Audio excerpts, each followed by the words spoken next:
Okay.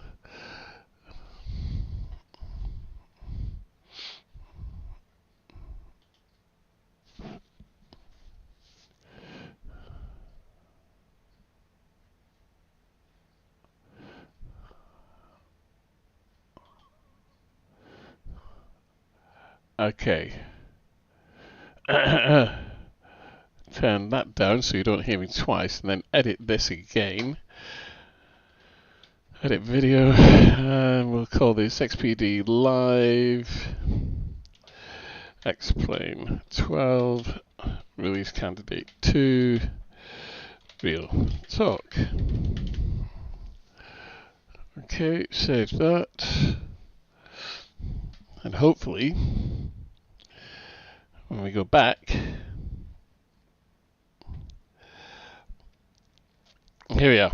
All right, good morning everybody. Well, no, good afternoon. It's actually 1:05 in the afternoon. 1:05 in the afternoon. I really hope you can hear me. I know that the other day I did a real talk, and when I watched it back, it was so quiet.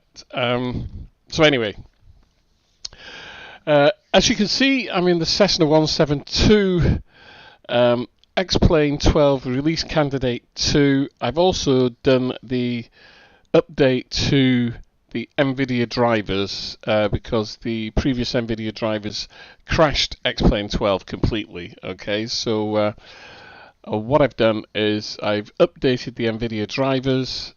We're in XPD12 Release Candidate 2. I'm in the Cessna 172, which I always use as a kind of base. I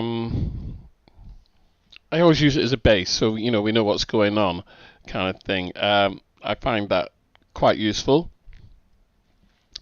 I hope you can hear me. Let me know if you can.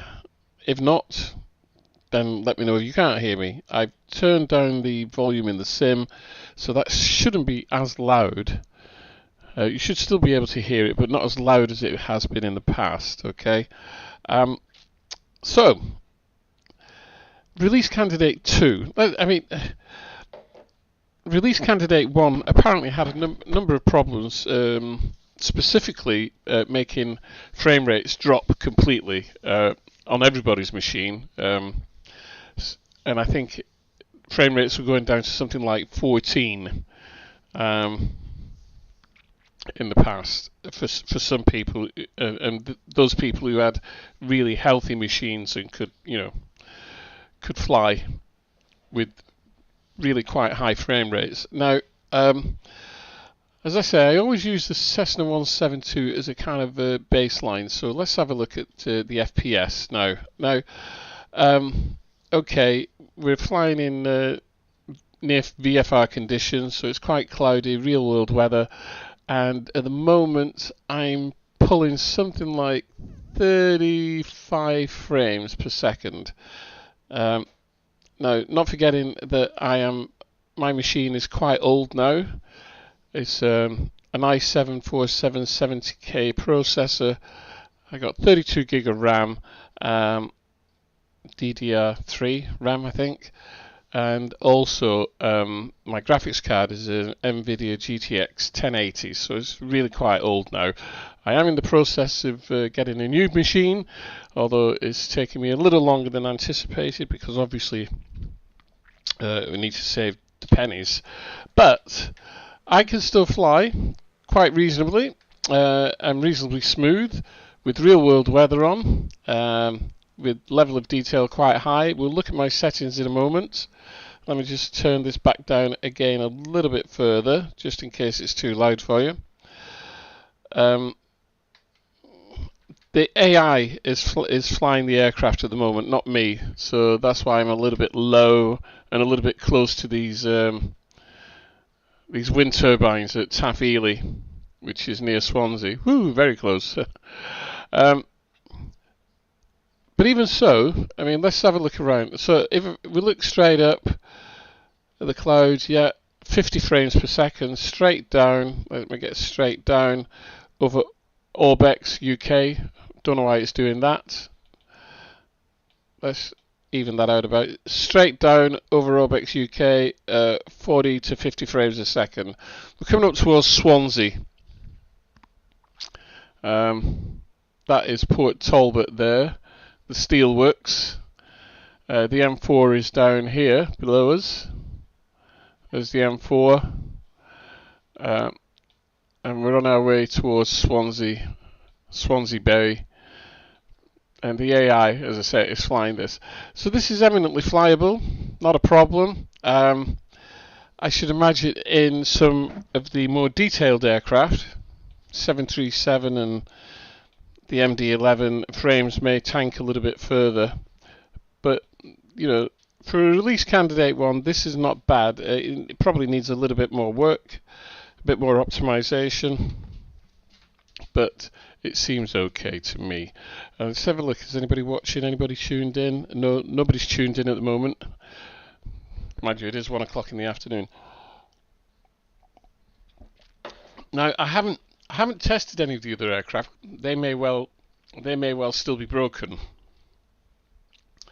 Because not forgetting, of course, that when things go wrong with the release, it could break other aircraft. So we need to check on that. So let's get rid of the AI, and we'll go into flight configuration, and we shall open. Let's see. We'll open up the Airfoil Labs Cessna, which is a little bit more detailed. We'll put it on the runway at Cardiff, and we'll see how that goes. Now it is a way more detailed aircraft. You'll notice, of course, XPD12 now no longer has the big B on the splash screen, which means that it's out of beta and it's certainly a release candidate. But it's release candidate 2. I suspect there will be more. As always, I mean, that's the way that XPD12 works. Funnily enough, I meant to mention this the other day, and I forgot. I've seen on the forums and on Facebook lots of complaints from people saying, why are we testing it? Why is it in public beta? You know, they should have waited. They should have waited before they released it, and I'm not happy, and it's broken. And I was a little bit surprised by some of those comments, but because clearly those people don't understand how Laminar actually release X-Plane, and they did it with X-Plane 10. They did it with X-Plane 11, and it's a very clever, it's a clever way of doing things. All right, so they get to a situation with the beta where they think, yeah, we can release the beta. We know there are bugs, but if we ask people to report those bugs, and we're asking people from all over the world, yeah, on lots and lots of different machines and lots of different bits of hardware, if we ask those people to report, then we can smash the bugs quicker, yeah? And so that's what they do, yeah? Now, with X-Plane 10, you had to actually write a report yourself, yeah? So if you had a bug, you actually had to write the report and email it to them. If it crashed, if X-Plane 10 crashed, it would come up with a form for you to fill in and for you to write exactly what had happened, how it had happened, where you were, what you were flying, etc. And they would try and replicate it. Yeah. With X-Plane 11, it was the same again, but as we got further into the releasing of X-Plane 11, it would automatically send reports in. And with X-Plane 12, it has been totally automatic. So if X-Plane 12 crashed for whatever reason, X-Plane 12 would automatically write a report and send that to Laminar. Yeah. So when people say, "Oh, we shouldn't be testing it," you were testing it, but you were testing it.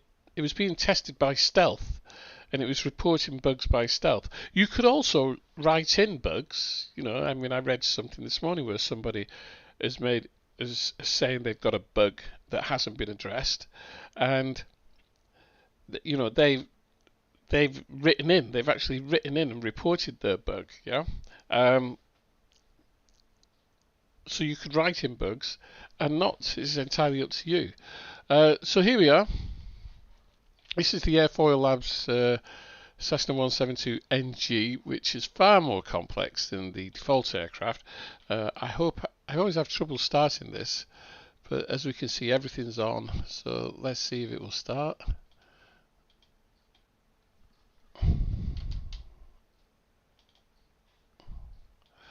I always have trouble starting this. I don't know why. Yeah, everything's on. Fuel pump. Yeah, fuel pump's on. Cabin. Yeah. I can never get rid of this. Let's put the fuel pump on. There we go. Fuel pump's on. Right. Let's try again.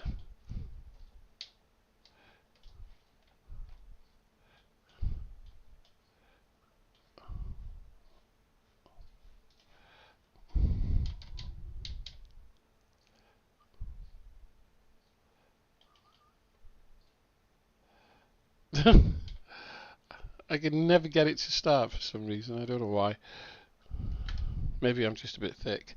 But as you can see, the FPS has gone right down, and this is a highly detailed aircraft, so we might have some trouble here. Let me go to main menu. Oh no, resume flight configuration, customize. Start with engine running, resume flight. Oh, it's not starting with engines running.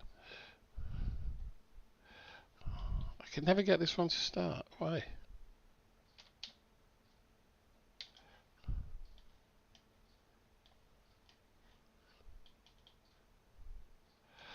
Oh well.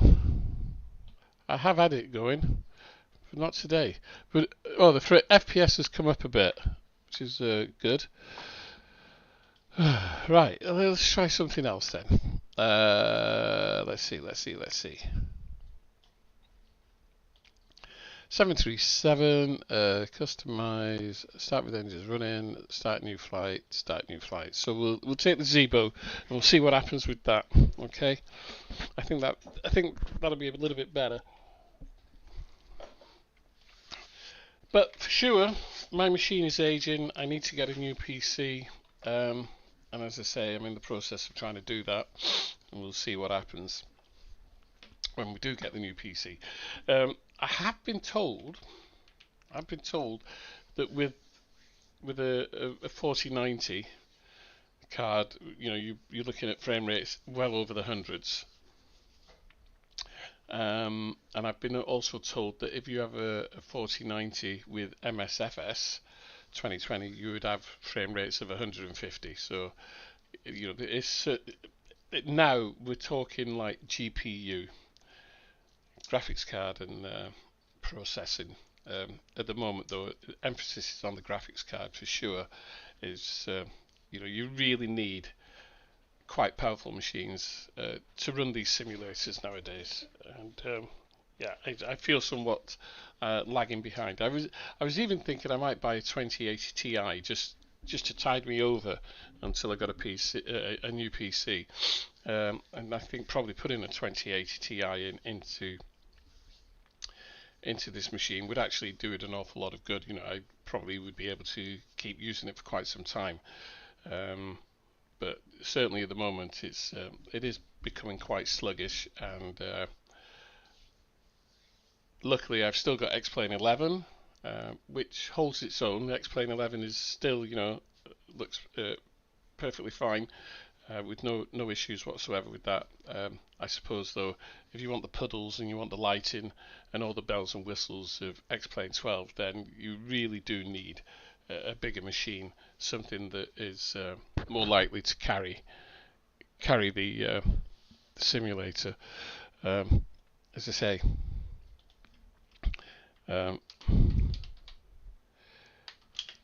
it's getting to the point where I just need to bite the bullet and buy a new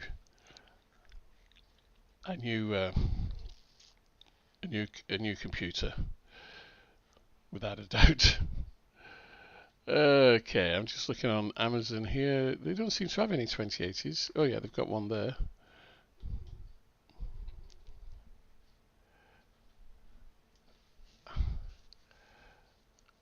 That what? 2080 graphics card, and they still want £1,200 for it. Wow, that is a lot of money. Right. I have no idea why they still want 1,200 quid for a 2080 Ti. But that's Amazon for you, isn't it? You get a 2060, 279 quid, but I've never heard of a 2060. All these wonderful numbers. RTX, what's this? 3060, 413 quid. But I want a 2080, and they don't seem to have any. Oh well. Right, here we go. Let's see what this does for us. I'm pretty sure it's going to kill my card as well. Takes a little time to warm itself up. Right, we have power. Let's get auto throttle on, and we'll just take off, I think. Release brakes.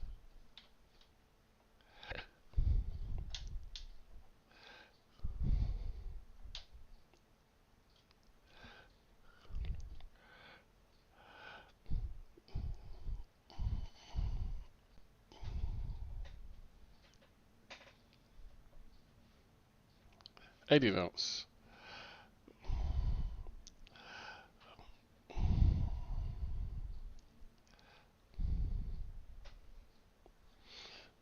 Positive rate gear up. Come back on the. So, as we can see,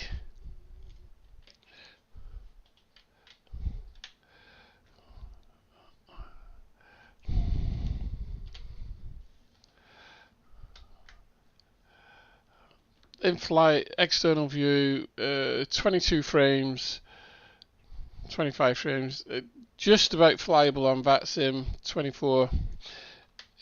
Internal, it drops down to 19 frames, so that's not good enough for VATSIM.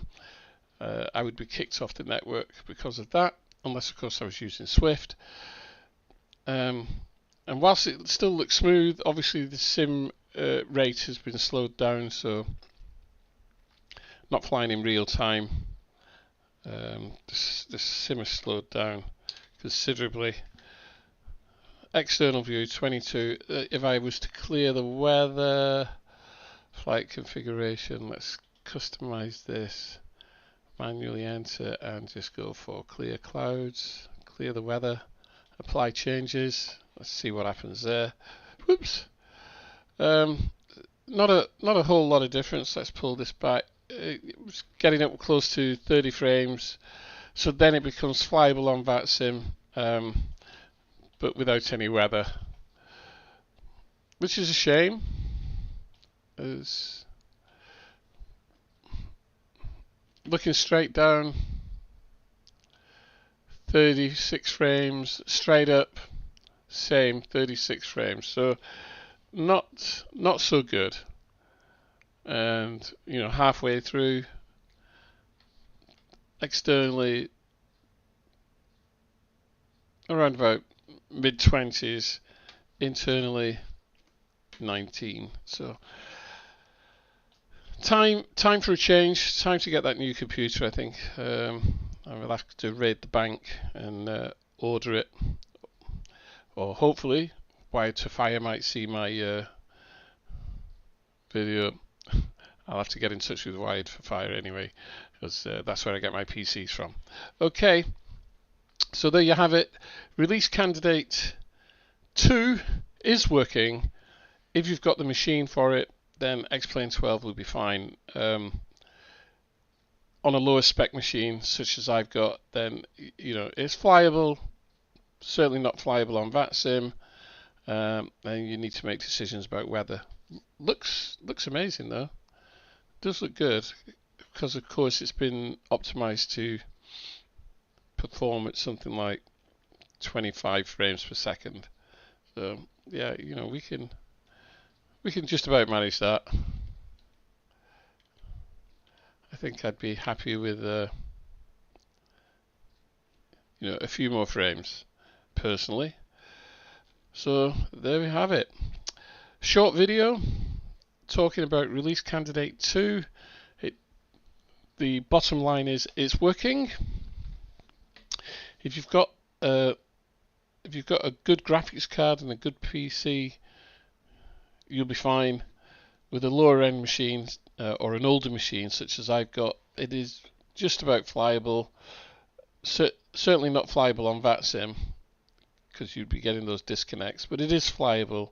You know, I'm flying here without any real issues. Let's drop some gear.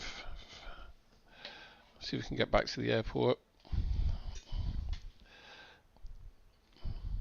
Hand flying.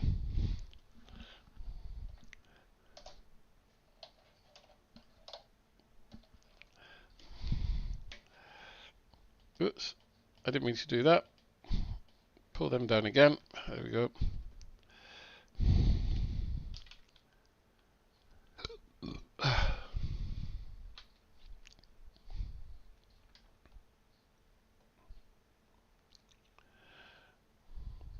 So at 19 frames, you know, you would be kicked off of VATSIM if you're using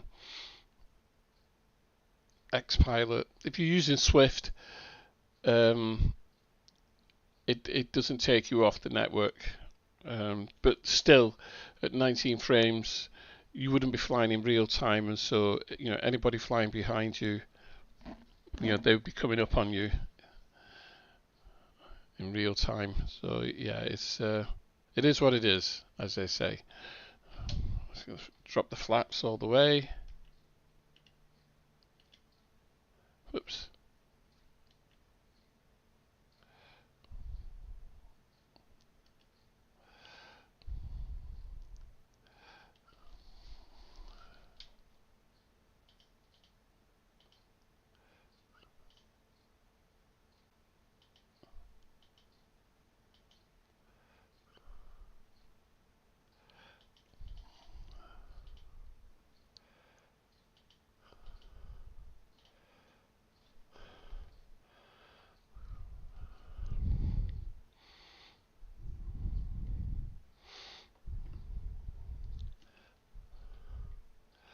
Amazing aircraft, the Zebo. It's just superb.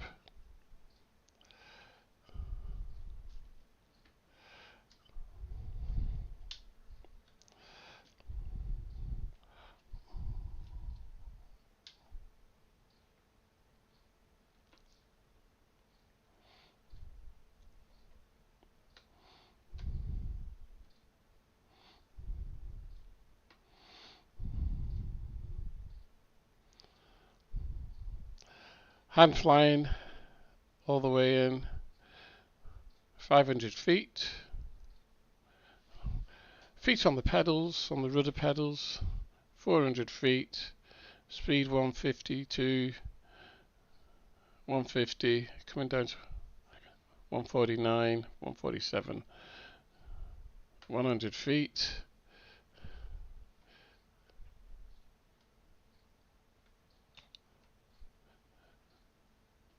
Touchdown.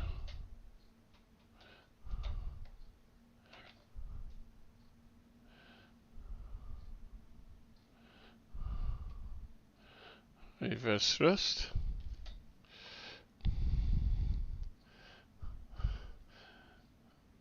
$80 knots. Manual braking. Oh, was a pretty damn good landing, considering.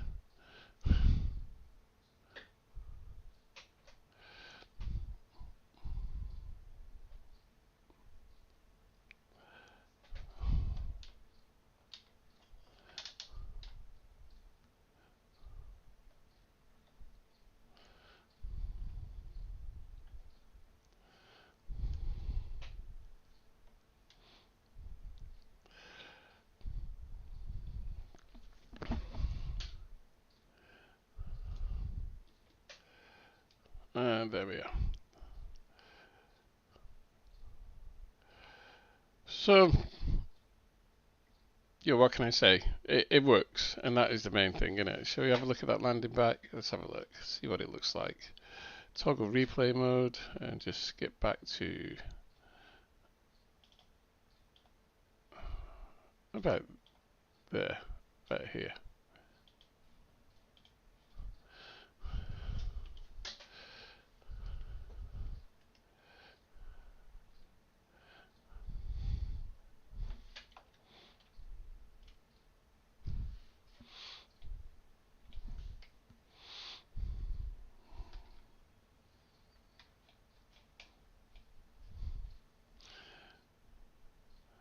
Well, I'd say that was pretty good, personally. A little off the centre line. Get back.